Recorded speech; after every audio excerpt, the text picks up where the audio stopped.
It's Friday, August 29th, 2025. Good evening and welcome to the daily happenings inside our federal machine. This is Spathon and it's time to plunge into the swamp.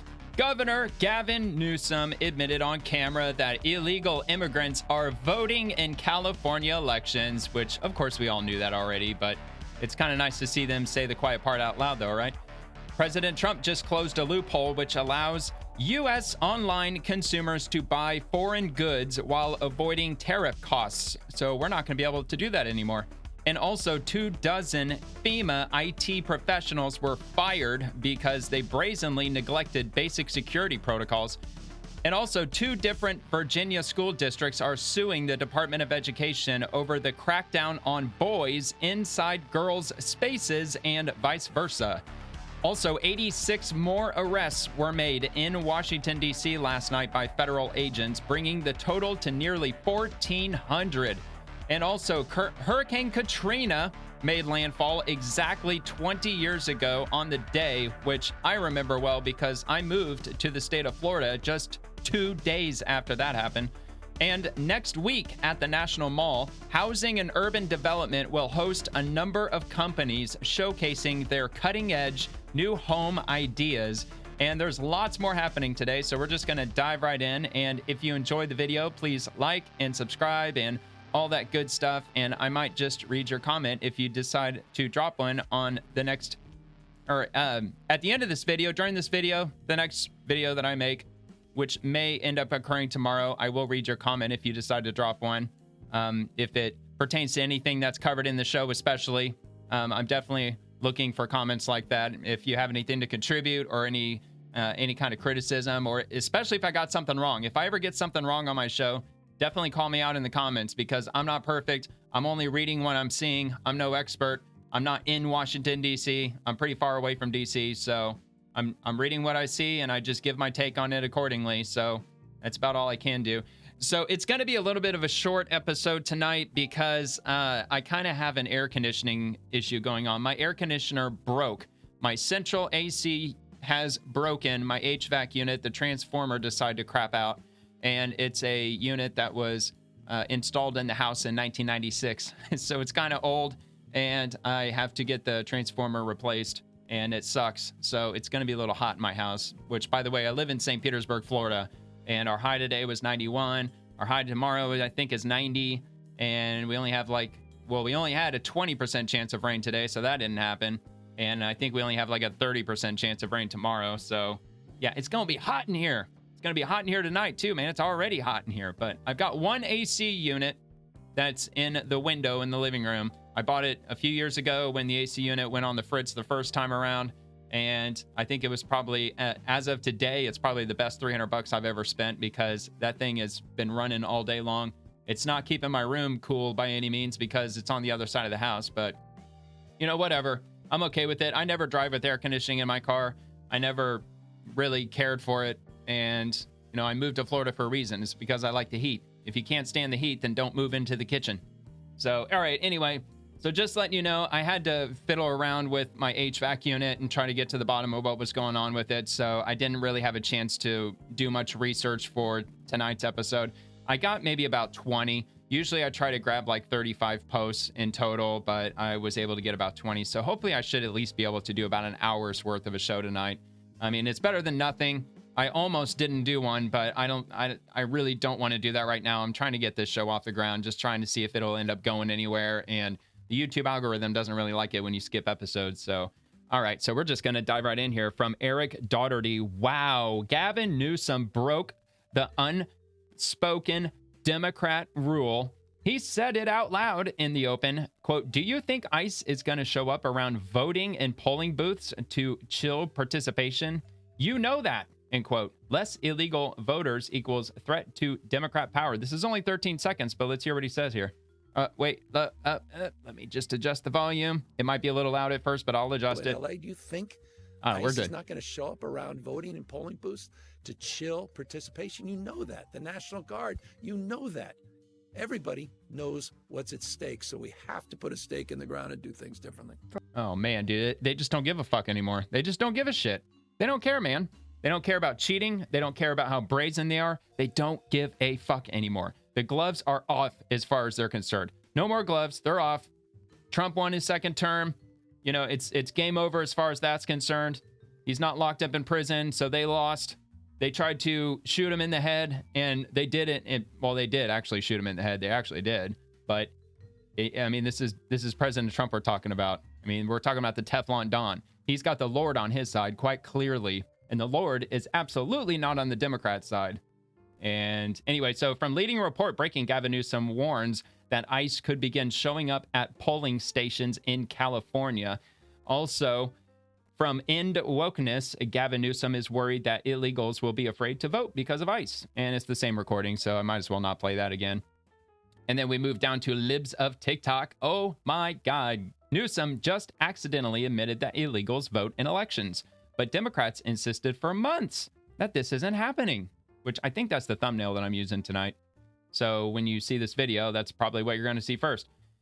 All right, so we're going to move on to the next thing. I mean, look, not a whole lot to say about it. I'm sure there's going to be a lot of people agreeing with this, like saying, well, yeah, no shit. We know they're already voting.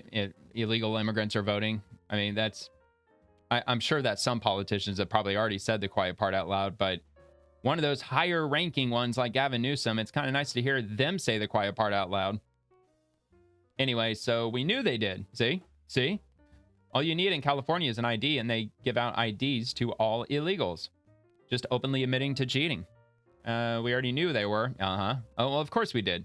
It's just nice to hear him say it, though, right? It's just nice. We don't need the validation. We just like to sometimes hear how right we are sometimes. Not my president, not my residents. Yeah. Oh, yeah. All right, illegal immigrants do the jobs Americans don't want to do. Yeah, like voting for Democrats. Got him. Saying the quiet part out loud. Yep. That is hilarious. I was looking for the Grok logo down there, but there isn't one. It's almost as if this is a real photo. All right, that is absolutely not what he was saying. He was saying that ICE is going to be around voting booths to intimidate voters and keep Latino voters from showing up. Yeah, I mean, maybe. That's a perfectly valid point of view, and maybe that is what he was actually saying. It didn't come across that way, though. But yeah, it's possible. Maybe that's really, in a roundabout way, what he meant. However, Latino Americans are not scared of ICE. They're not worried about them. In fact, most American Latinos support ICE and support mass deportations. The overwhelming majority of Latin Americans are in support of mass deportations because we all are. Because all of us are Americans, and we don't want illegal people here because we don't know who they are, and we're better off having legal immigrants going through a legal pathway because we don't end up with tens of millions of them jacking up the cost of rent, cost of utilities, probably the cost of gas, definitely the cost of food, and anything and everything else you can think of. They're a massive burden on the economy. And even worse, when Democrats are allowing them in because they put them on welfare and entitlement benefits, Medicare, Medicaid, whatever, on and on and on. So, all right. So anyway, I'm going to go ahead and move on to the next topic at hand. There's a lot of good comments, I'm sure, down there. So if you want to check that out, definitely making its rounds. Almost 8,000 likes. When was this posted? 6 hours ago? 6 hours, 3 hours. All right. So we'll move on to the next thing. From the New York Times, breaking news. President Trump closed the loophole that allowed shoppers in the U.S. to buy inexpensive foreign items without paying tariffs and completing complicated customs paperwork. Your online shopping cart may soon be affected, especially if you buy from places like Temu. But don't buy from Temu. Temu fucking sucks. I took their bait once, only once, did I buy into their bullshit, and I felt so retarded that I did because the few things that I bought when I got them, I was laughing my ass off. I bought, what was it? It was like a 10-pack of drill bits just for a power drill, 10 different sizes. The images made it look like that they ranged from small to large, and by large, I mean maybe roughly the thickness of a dime, maybe even half the thickness of a dime. No, they were like 100th that size. Those things were damn near microscopic, the ones they sent me. It was a fucking joke.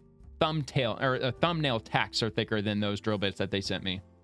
It was ridiculous. So yeah, I got scammed. As you probably will be too if you end up shopping on a place like Temu, because they're ripping everybody off. I will say there was one thing that they sent me that still functions, and it's one of those flashlights that has like the LED lights on the side. You can click it 3 or 4 times and different lights turn on. I don't know. I figured I'd get it for hurricane supplies. So I've only turned it on once, but it wouldn't surprise me if it doesn't work again.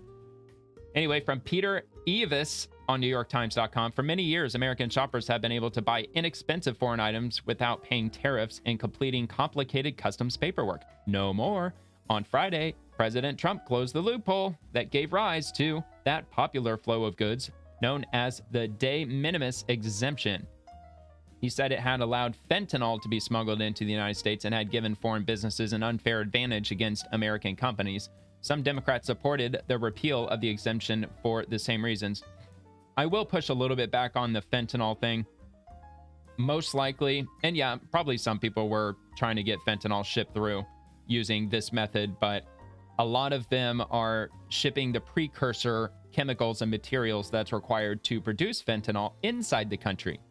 See, I was on the grand jury in the 6th Judicial Circuit in the state of Florida a couple of years ago, and the attorney, the district attorney, who was bringing all the cases before us, we had some downtime in between cases. I think we were waiting on a guy from the jail. He was a witness on a murder case. I think every single case we saw were all murder cases. Like, we indicted like 17 people for murder. But anyway, the district attorney was talking about how his brother is one of the higher ups at the FBI headquarters in Washington.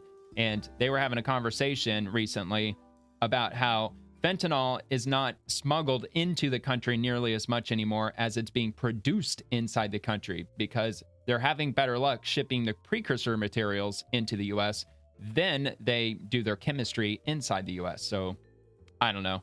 I heard it from him, word of mouth. He was the district attorney for the 6th Judicial Circuit. So, I mean, I kind of took him at his word. It made sense to me the way he explained it at the time. So that's probably most likely what's happening as far as the drug thing goes. Anyway, the exemption ended in May for small shipments from mainland China and Hong Kong, and now it is closed for goods from the rest of the world. Closing the loophole has already roiled supply chains. Many foreign post offices recently suspended shipments to the United States as they grappled with the new rules. Foreign businesses that rely on postal networks currently have no way of getting goods to the United States and now fear for their future. Quote, it is a stark shift from the way that businesses have been done for quite a while, said Ryan Tanner, Senior Director of Compliance at Flexport, a supply chain company. Yeah, well, they should have been making everything in America from the get-go. That's how things should have been done all along, dude. Everyone should consider themselves lucky that we got cheap shit while we were able to get it. For many, many years, we enjoyed very cheap things through Amazon and through Walmart and through Temu and Alibaba and all these other places. Not to mention just legit online retailers, even going to some place like I don't know, Nike.com or Reebok or whatever. Even doing it the same way like that. Getting good deals, and looks like we're probably not going to be getting the best deals that we were getting years back, even up till now. But that's okay, because Trump is trying to incentivize all these companies to start manufacturing right here in America. Yeah, I get it. The products will still cost more because they have to pay American wages, but that's all right. That's okay, because right now they're building all this shit in sweatshops, using children for labor, paying them maybe $1 an hour if they're lucky. I mean, which would you rather choose? Would you rather choose paying, I don't know, 40, 50% more for the same product if it's made by a fellow American as opposed to a child in a sweatshop? Some people, honestly, they just don't give a shit. They're like, well, I don't know them. I'm never going to meet them. I don't know their name. I've never seen their face before. Why do I give a fuck? That's not me. I'm not one of them. I'm an advocate for buying local. I like buying local any chance I can. When the exemption was in place, a consumer in the United States could receive a foreign shipment valued at $800 or lower without paying tariffs and filling out customs paperwork that detailed the goods. These advantages helped spur an increase in de minimis shipments. Last year, there were over 1.36 billion such shipments, nearly 4 million a day, up from around 139 million in 2015. Sounds like, maybe not the post office specifically, but it sounds like a lot of shipping companies are about to take a massive hit. I would not be investing with them right now if I were you. I'd buy the dip, because it sounds like they're heading there. Now, tariffs are imposed on those shipments. They could range from 10% of the value of the goods to 30% or more, depending on where they were sent from. In many cases, sellers will pass on the cost of the tariffs to the consumer in the form of higher prices. Quote, ultimately, these are taxes and they have to be paid, said Clark Packard, a research fellow at the Cato Institute, a research organization that generally favors free trade. But those who oppose the exemption say companies abused it by classifying goods as de minimis when the companies should have gone through normal import channels and paid tariffs. Peter Navarro, Mr. Trump's senior counselor for trade and manufacturing, said on Thursday that ending the loophole would add up to $10 billion a year in tariff revenues to our Treasury, creating thousands of jobs and defend against billions of dollars more lost in counterfeiting, piracy, and intellectual property theft, especially from China. Since the exemption was eliminated for goods from mainland China and Hong Kong, Customs and Border Protection has collected $492 million in duties from shipments from those places that would have previously been tariff-free, a senior administration official said on Tuesday. So it goes on a little bit longer. If you want to check this out, this will be in the description, NewYorkTimes.com. It's probably the only NewYorkTimes.com article I'm going to read tonight. So if you scroll down into the description, you can click on it and bam, there it is.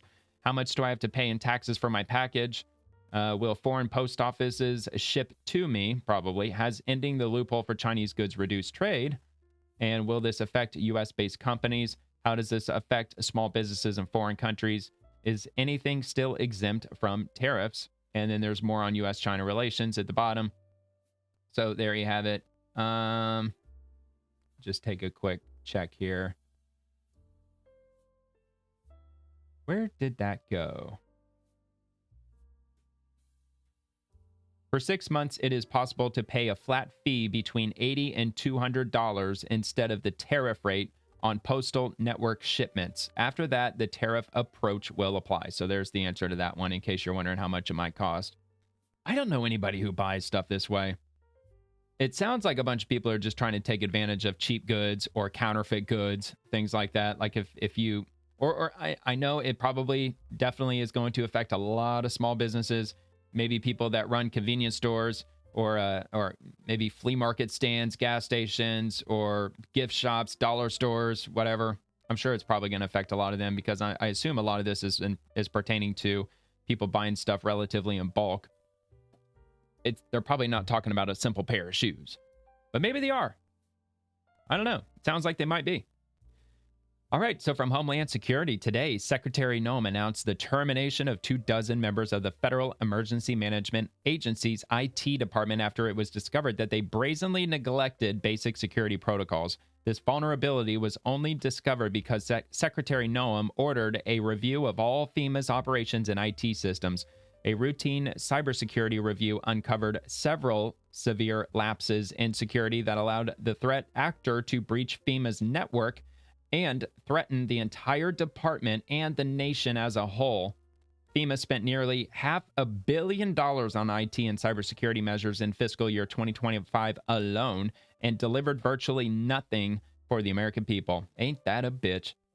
Well, all right. I guess firing them, that's a start. U.S. Department of Energy, history made. America's bringing nuclear power plants back to life. The Palisades will unleash 837 megawatts of 24/7 around-the-clock power, enough to fuel nearly 1 million homes. Call it what it is, energy dominance, and I could not be happier, dude. Winning, winning, winning. I am big on nuclear power. So happy they're bringing it back. They never should have done anything but build up more. Build nuclear power. And don't let the leftist activists scare you into the whole nuclear waste, lime green toxic waste in those big oil drums. No, doesn't exist. It's all fake, fucking stupid ass propaganda. Did you know that all of the nuclear waste that's ever been generated on planet Earth, all over the place since the very beginning of nuclear energy production, and probably the same goes with nuclear weaponry, you could fit all of that nuclear waste inside a single football field just 9 feet deep. All of it, around the whole world. So take that to the bank, stick that in your pipe and smoke it. All right, so the Nuclear Regulatory Commission is considering allowing a Michigan nuclear power plant to restart after approving in July its first such plant resumption with Palisades nuclear plant to increase U.S. energy output for data centers. So not to be confused with the Pacific Palisades. The NRC held a series of public meetings from July 31st through August 6th to gather feedback about enabling a restart of a former 3 Mile Island Unit 2 that permanently stopped operating after 40 years in September 2019. The Crane Clean Energy Center, this reactor is now called the Christopher M. Crane Clean Energy Center and is licensed by Constellation Energy Generation, a unit of Baltimore-based Constellation Energy Corp. Last year, Constellation Energy Generation expressed an interest to bring back the nuclear power plant to operational status. This is only the second time a permanently closed nuclear power plant has attempted to return to operation. These restart efforts, if they meet NRC requirements, could significantly contribute to the country's energy needs in the years ahead, the NRC said in a July 21 notice. Yeah, it definitely would, because it takes years to build these things. All those tubes, all those pipes, all those water channels, everything that goes into building a nuclear power plant, all that electricity, all that steam. It takes a while to build those things, man. In September 2024, Constellation announced it signed a 20-year agreement with Microsoft to purchase carbon-free energy from the plant for its data centers. At the time, Constellation noted in a press statement that a restart would require the NRC approval, new permits from state and local agencies, and a comprehensive safety and environment review. To prepare for the restart, significant investments will be made to restore the plant, including turbine, generator, main power transformer, and cooling and control systems, Constellation stated then. Additionally, through a separate request, Constellation will pursue license renewal that will extend plant operations to at least 2054. Constellation bought the reactor in 1999 before it was retired prematurely for economic reasons in 2019, probably political reasons too. I mean, come on, let's be real. The company noted the nuclear power was able to generate up to 837 megawatts, equal to provide sufficient electricity to power 800,000 homes. Let's go, man. Build them up, dude. Build 10 of them. Build 20 of them. Just probably don't need them all in one place. All right, so anyway, it goes on from there. I'll just leave it at that. Looks like, hold on just a second. Okay, so yeah, it looks like they're going to get some help from the federal government, the Palisades nuclear plant, maximum $1.5 billion loan guarantee. And again, before you start freaking out, it doesn't say grant here, it says loan. So they are going to be paying it back. And also don't forget that nuclear energy is the highest return on investment of any type of energy, as far as I understand. Hydroelectric is possible too, but I still think that actually nuclear energy, it has a higher return on investment, probably because it can produce more power. Potentially. Not saying they all do. Just saying it's I don't know, it's possible. Oh, fuck. What is that in reference to? I'm gonna... Oh. Almost got me. Almost got him. Uh-oh. Restarting Palisades proves America First energy policy works, reviving nuclear plants crushed by decades of bureaucratic rot. The big, beautiful bill turbocharges the momentum, redirecting $1.6 trillion from globalist slush funds to strategic energy dominance, while CBO drones hyperventilate about deficits and so on and so forth. You know, whatever. You can pause and read it for yourself if you like. All right, so I'm just going to head on to the next one. Proton fusion now. Solid state batteries too. We could benefit from that. Although that's kind of more on the renewable energy side of things. EVs and whatnot. All right. From Rep. David Kustov.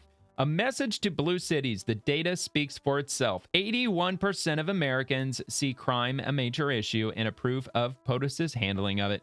Crime continues to wreak havoc on families and businesses in urban communities throughout the United States, and it's high time we restore law and order. Damn straight. Let's check it out. It took the commander-in-chief to grab the bull by the horns and say, we're going to finally do something, no? You're right. I mean, you look at this crime issue in Washington. Damn, dude, why the long face? I work in Washington, D.C., obviously. I've got staff in Washington, I don't know who he D.C. is. My Sorry. constituents I can be an asshole Washington, sometimes. DC.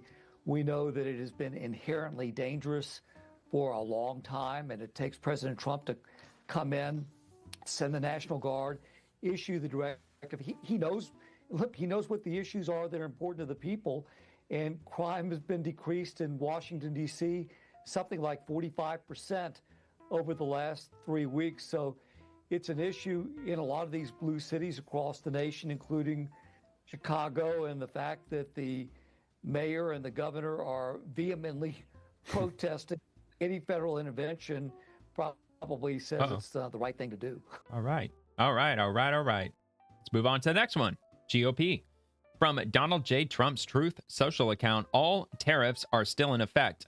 Today, a highly partisan appeals court incorrectly said that our tariffs should be removed, but they know the United States of America will win in the end. If these tariffs ever went away, it would be a total disaster for the country. It would make us financially weak, and we have to be strong. The USA will no longer tolerate enormous trade deficits and unfair tariffs and non-tariff trade barriers imposed by other countries, friend or foe, that undermine our manufacturers, farmers, and everyone else.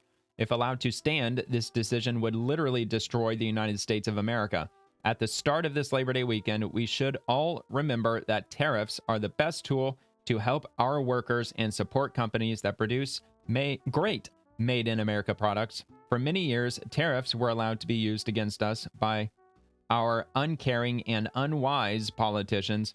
Now, with the help of the United States Supreme Court, we will use them to the benefit of our nation and to make America rich, strong, and powerful again. Thank you for your attention to this matter. Spoken like a true president, like a true politician. Nah, definitely more presidential. All right, so from Caroline Levitt, as we celebrate Labor Day this year, we finally have a president who fights and delivers for the American worker every single day. President Trump believes that American workers are at the heart and soul of our economy and our national identity, which is why he's championed an agenda that puts them first always. So I'm just going to play it because she's probably just going to repeat what I'm reading here. We commemorate Labor Day this year. We finally have a president who fights and delivers for the American worker every single day. President Trump believes that American workers are the heart and soul of our economy and our national identity, which is why he's championed an agenda that puts them first always. For decades, the hardworking men and women of our country who built the greatest nation in world history were sold out by selfish, greedy, short-sighted globalists who put our country on a path to economic and cultural ruin. Greedy fuckos. They hollowed out our factories and towns and betrayed the American working class by shipping jobs overseas and importing millions of low-wage migrants to replace American workers. Absolutely. Under President Trump, this national disgrace is over. American workers are, once again, being put at the center of national trade policy, and the dignity of American labor is being defended. As a result, President Trump has already brought in nearly $10 trillion in new private and foreign investments love that money. so that the top businesses in the world can create high-paying jobs in America and hire American workers to fill them. In fact, since President Trump took office, the economy has added more than 500,000 new jobs to the workforce. In a stark reversal from the Biden administration, all of that job creation has been driven by private sector growth. And all employment gains have gone to native-born Americans. Wages for blue-collar workers are now rising at the fastest rate in the past 60 years. 60 years? And the average American worker has already seen a $500 wage increase this year alone.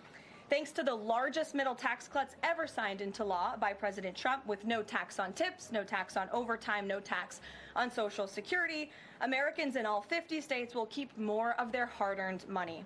The average American taxpayer will see a tax cut of nearly $4,000 because of these pro-growth provisions, according to analysis from the Nonpartisan Tax Foundation.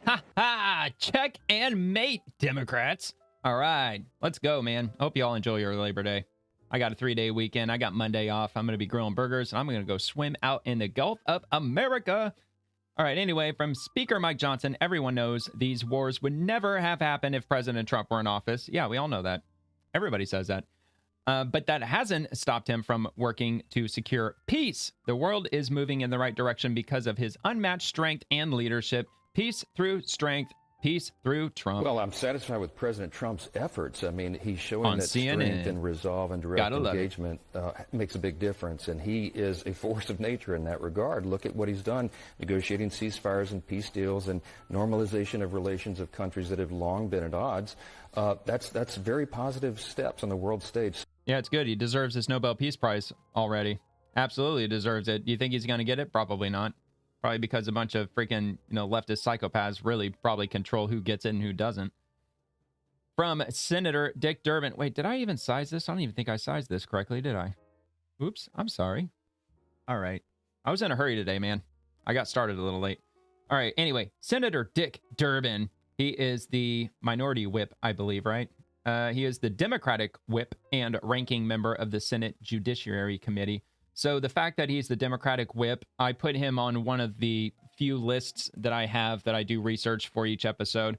And I have one for top officials and cabinet members, people that are like on the higher ranking end of our federal politics, political system and everything. So that's why, just in case you're wondering, like, why do you keep showing Senator Dick Durbin? Well, that's why, because he comes up often.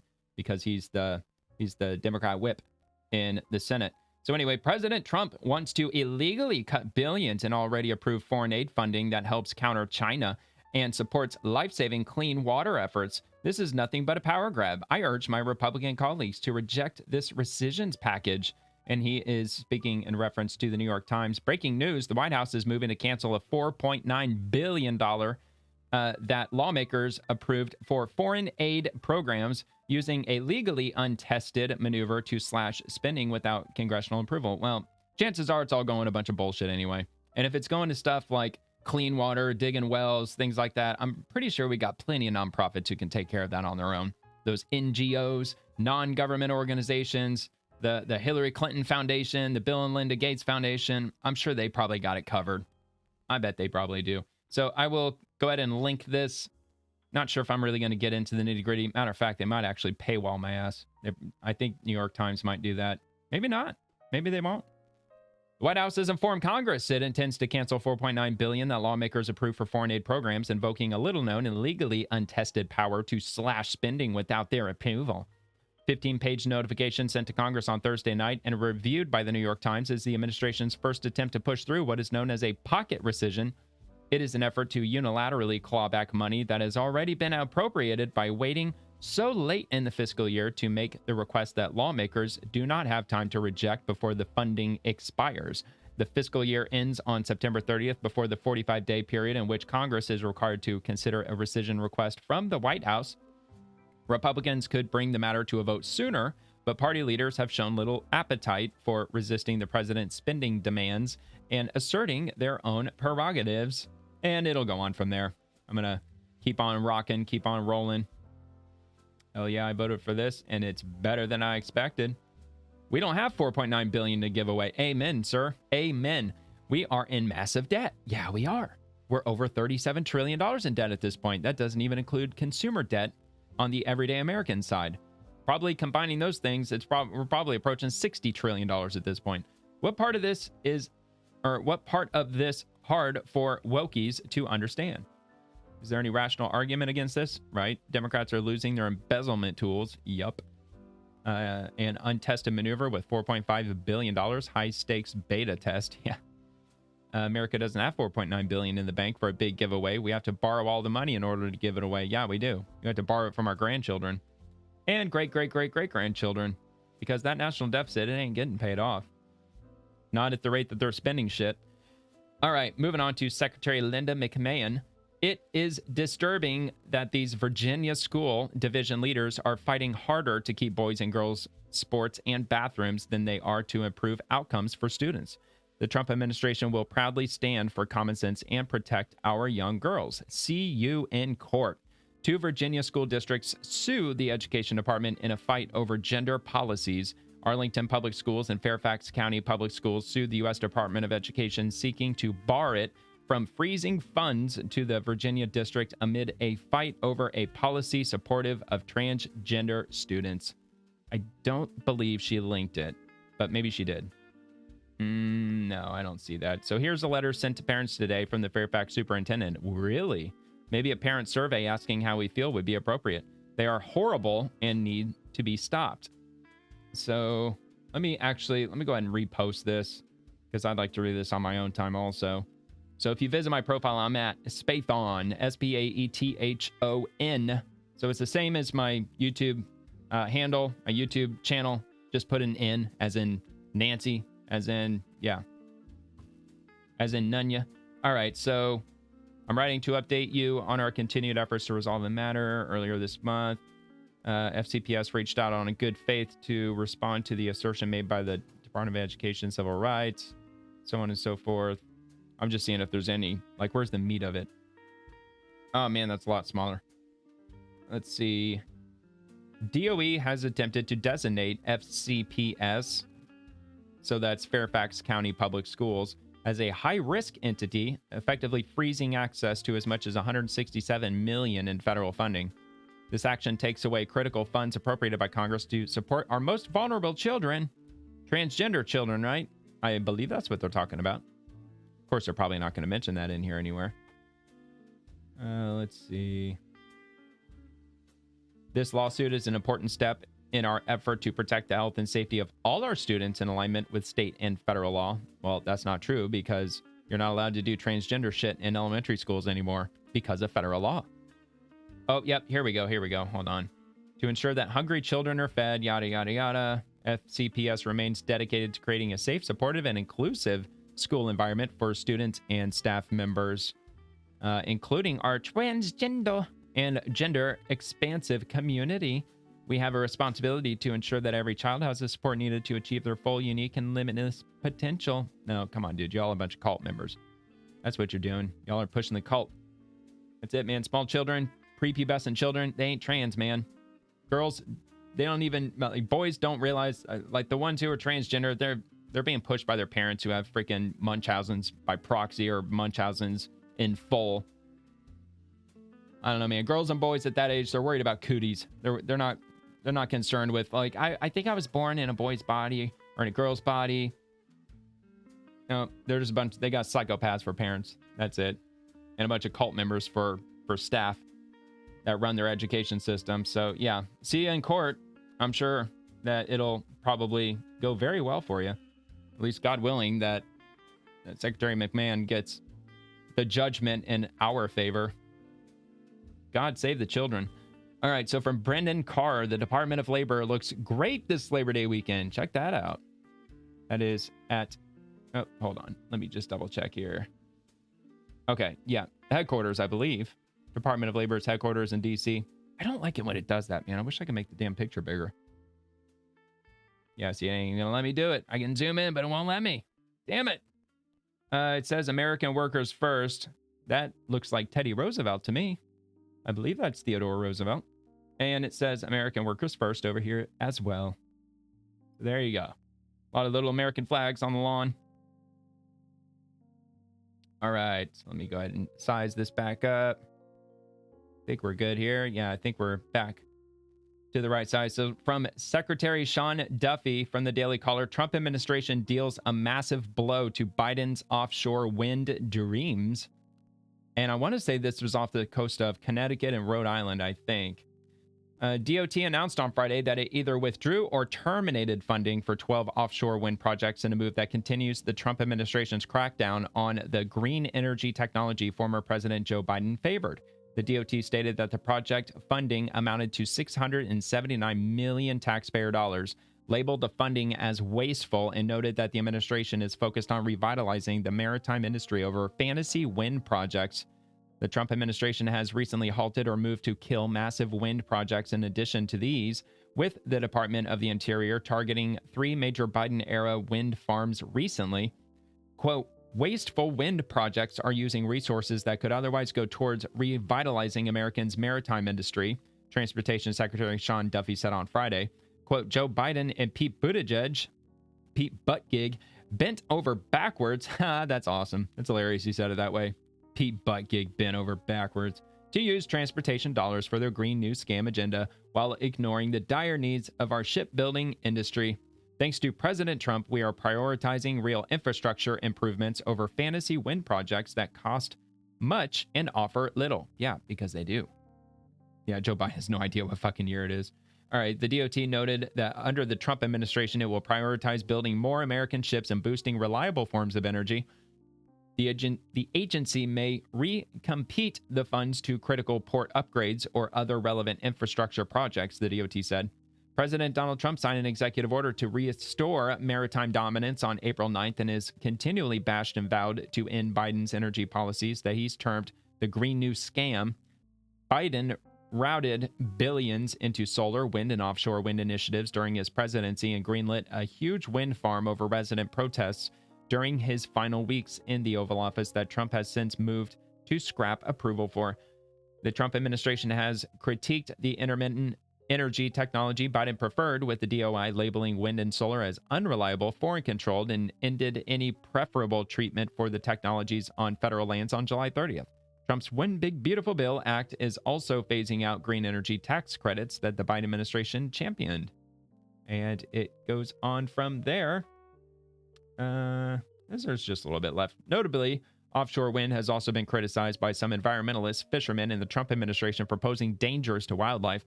The National Oceanic and Atmospheric Administration confirmed to the Daily Caller News Foundation that the Biden administration did not adequately review the environmental impacts of some offshore wind projects before approval. The actions taken by the Biden administration show a complete lack of regard for the decades of rigorous scientific research and expertise that formed NOAA's environmental protection recommendations for offshore wind projects. A spokesperson for NOAA told the DCNF, quote, internal records kept by NOAA scientists show that Biden administration ignored NOAA's guidelines meant to safeguard the ecosystem, rubber stamping these greenwashed projects and ignoring the negative impacts of offshore wind on the marine environment. Notably whales, man. It's messing with our whales. They're not able to navigate the seas very well with those wind turbines raising hell, making all that noise, all those vibrations that are permeating across the ocean. All right, that'll be in the description, by the way, from Daily Caller. Attorney General Pamela Bondi, another 86 arrests made, including a suspected Tren de Aragua gang member and 5 illegal firearms seized. Thanks to POTUS and incredible DC and federal law enforcement partners, our mission to make DC safe again is working and remains ongoing. 1369 arrests so far. And with, well, I mean, I would like to say many more to go, but hopefully they just quit committing crimes and we won't have to keep ratcheting that number up. And that's as of course, today, August 29th, 2025. Moving on again to Speaker Mike Johnson. 20 years ago today, Hurricane Katrina devastated Louisiana and changed countless lives forever. We remember the lives lost, the families displaced, and the communities scarred. Yet we also remember the resilience of our people, their faith, their courage, and their strength to rebuild. May God bless Louisiana.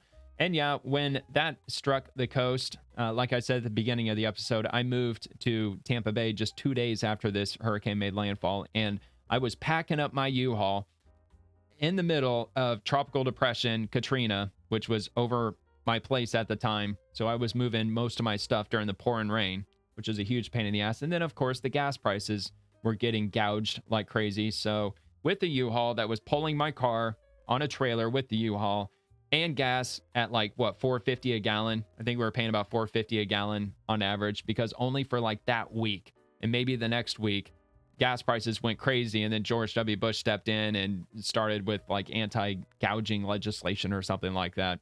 I don't know. I vaguely remember that being a thing. I just know I spent a shitload of money on gas trying to get down here, which it all worked out. It worked out. Everything worked out for the best. But yeah, I mean, definite prayers to anyone affected by Hurricane Katrina. That was a nightmare hurricane, and we're all very well aware of that. At least those of us who are old enough to remember when it happened. I mean, that was all over the news. They wrote books about it. They published, I think I still have a book published by, I think it was by Life. Like Life magazine or maybe Time magazine. I don't know. I still have one on my bookshelf of Hurricane Katrina. A lot of crazy pictures, man. Like one that definitely stood out was a coffin that looked like it had been in the ground for a while, and it was just floating in the water. Like absolutely just wild, man. Anyway, yep. Made landfall 8/29 of 2005, 20 years ago today. And we'll move on to Secretary Marco Rubio. I joked with POTUS that I had 4 jobs. He told me to give one to my friend Russ Vaught, 47, who is the director of the Office of Management and Budget. So I did. Since January, we've saved the taxpayers tens of billions of dollars, and with a small set of core programs moved over to the State Department, USAID is officially in closeout mode. Russ is now at the helm to oversee the closeout of an agency that long ago went off the rails. Awesome, dude. They're closing USAID, and that can't be anything but music to everybody's ears. Definitely a good thing. All right, from Department of Housing and Urban Development. Coming soon to the National Mall, HUD's Innovative Housing Showcase. In less than 10 days, cutting-edge housing solutions will be on full display in our nation's capital. Join us to see the latest affordable housing solutions. Now, I'm sure a lot of them are probably going to be woke. A lot of them are going to be like little tiny houses, probably going to be those fold-out houses. I think even Tesla was trying to work on one of those houses. Like they pull up in a truck and they lay on the ground what looks to be just like a big slab, and then these walls just like fold out from the middle, and it basically a fold-out house. So I'm sure they're probably going to be showcasing stuff like that. Things that kind of look like shipping containers, more or less. Hopefully not. Hopefully they've actually got some good stuff. especially stuff that's durable enough to at least withstand strong storms with us or with myself being down here in Florida. That'd be nice if they had some good ideas for that. I don't know if they're going to show any, but we'll check it out. Uh-oh. I love that sound of copyright. Uh-oh.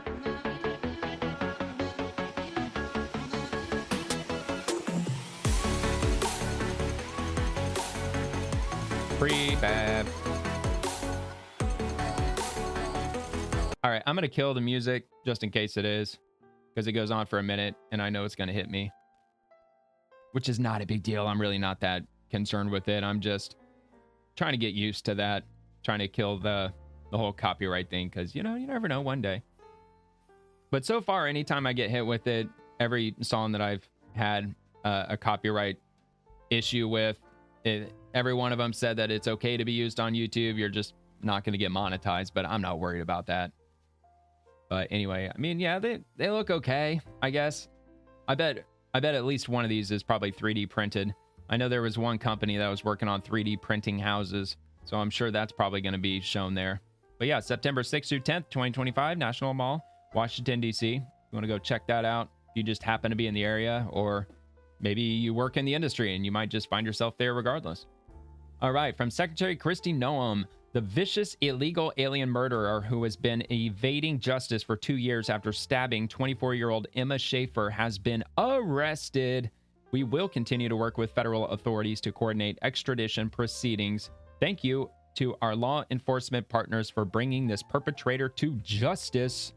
And let's see, where's this letter from? John C. Milheiser, Sangamon County State's Attorney in Springfield, Illinois.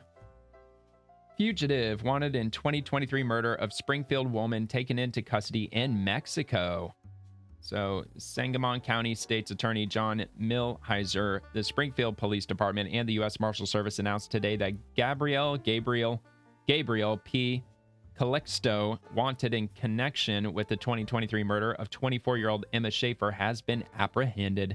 On July 11th, 2023, Springfield police officers responded to a residence in the 1000 block of South 8th Street where they discovered Ms. Schaefer deceased.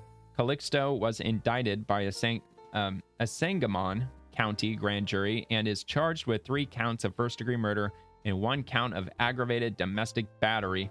The Sangamon County State's Attorney's Office, Springfield Police Department, and U.S. Marshal Service thank and acknowledge the U.S. Department of Justice Office of International Affairs, U.S. Immigration and Customs Enforcement, and the U.S. Attorney's Offices for the Central and Southern Districts of Illinois for their assistance in this case. Good deal. Good deal. Under arrest. All right, so Rapid Response 47. They're going to quote it. They're talking about emergency use authorization for COVID vaccines. Take a listen. Did 2 things. One, we approved COVID vaccines with for the newest strain, and they're for high-risk individuals. Second thing we did is remove the emergency use authorization for COVID vaccines, which will eliminate the possibility of doing unbelievable that was still in effect. Subjects. Mandates are no longer legally possible. But anyone who wants to get a vaccine can get a vaccine. Remember, yeah, good luck with that. 20% of medications in the United States are given off-label. I don't know, man. A lot of lefties are probably still getting boosted. Available. Dr. McCary, I noticed the role of the physician seems to be increasing here. As a practicing physician, I'm sensitive to that. In other words, doctors are more involved. By the way, he's with the FDA, or he runs the FDA. Well, look, that's exactly what we want. We want to put the power back with doctors and their patients. Sure. We want these decisions to be a discussion. The government is not your doctor. No, the government isn't your doctor. Yeah, Dr. Macri, that's his name. Yeah, he runs the FDA. So, yeah, good news. Good news on the COVID front. All right, from Next News Network, leaked. Vanity Fair's upcoming Melania Trump cover has staff in revolt. Source inside Vanity Fair tells me 3 senior editors threatened to resign during today's emergency meeting. One reportedly screamed, "I won't work for a MAGA propaganda machine." Oh my God, so triggered, these women. Let's see, the cover shot by Annie Leibovitz shows Melania in couture with the headline, "The American Queen," and it's absolutely stunning. Marketing department estimates 2.5 million newsstand sales would beat their Obama exclusive by 400,000. I bet they will hit that too, by the way. But editorial is in total meltdown mode because they know they know it's good for money. And when it comes to big companies, money, man, that's what it's all about. More drama. Top writer refused the assignment to profile her, calling it normalizing fascism. Another source says Anna Wintour personally called the EIC to express concern. Oh my God, dude, this is so hilarious. The photo shoot apparently included 47 white doves and a gold-plated eagle. Very subtle, Melania, very subtle. The cover drops Monday. Get your popcorn ready because liberal media Twitter is about to explode, and that they will. And that is going to be hilarious. And I got the day off on Monday, and I'll be scrolling around, taking a look. This was published yesterday at 3:08 p.m., so didn't quite fit inside my 24-hour mark, but I didn't actually, I overlooked it. I didn't see it yesterday when I was gathering stuff for yesterday's episode, and I missed it, so I figured it was worth talking about because it's drama. A lot of drama happening with the First Lady. And from Laura Loomer, I can't wait to buy this and frame it. And Eric Daugherty. Okay. I thought I had one more. Apparently I don't. Apparently I only got two, right? Yep. Only got two. So yeah, get your copy on Monday. Isn't that when they said it comes out? Yeah, the cover drops on Monday. And judging by how heated this issue is, depending on where you live in the country, you might want to grab it early because they might sell out of them. Just the fact that, look, I know, I'm sorry I keep scrolling up and down, but just the fact that they're making this into such a big dramatic event, that's only going to feed into people's curiosity to just buy more of them. And that's what they're going to do. If they just STFU, then they probably wouldn't have sold quite as many copies, but now they're sure as shit going to. As usual, the left, they just keep eating themselves. They keep shooting themselves in the foot. From Eric Daugherty, a truth nuke from JD Vance. Why did housing get so unaffordable for American citizens? ... So let's take a quick look at this. To fix the rigged system, you ask that question, you got to understand the root causes here. Why did housing get so unaffordable for American citizens? Two big problems. Number one, I already talked about, interest rates were too high. Number two, you had way too many people in this country who were competing against American citizens for scarce homes, and that's the illegal immigration problem. Why has housing leveled off over the past 6 months? I really believe the main driver is you've had negative net migration into the United States for the first time in 60 years in this country.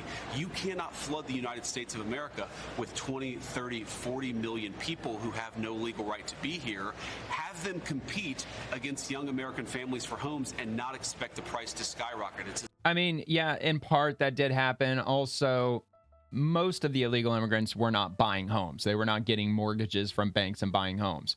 However, back in the COVID era, especially back in 21, 22, remember when those mortgage rates were really, really low? Well, rents were skyrocketing because of illegal immigrants were moving into apartments, which were jacking up the cost of rents. And everyday Americans, they saw their rent going up like crazy. And then they were looking at the housing market. They're like, well, you know, things are starting to climb, but the interest rates are really low right now. And that pushed a lot of people into the housing market, which reduced the overall supply of houses, which brought up the cost of housing. So yes, immigration did play a significant part in that. However, it wasn't the immigrants themselves, in my opinion, that were going around scooping up homes. I think it was American citizens who were buying homes because they saw their rents going up like crazy. It's as simple as supply and demand. You increase the demand, you're going to increase the price. And the final thing I want to say here is we're working on issues right now in the White House every single day because we want to make it easier to build homes too. Because in the same way that getting illegal aliens out of this country means fewer people competing against young American families, we also want to increase the housing stock in this country by making it easier to build. So we're working on all this stuff. But man, we got to be honest. The system was rigged against Americans, especially young Americans, for a very long time. We're making progress to unrig it, but it's going to take some time. Yep, sure as hell. Sure as hell was rigged against us, especially after the 2008 situation. They put up a lot more red tape when it comes to building houses, and we weren't building houses at the rate that we were pre-2008 all the way up till now. And yeah, we do have a housing shortage, and that plays a big part in it.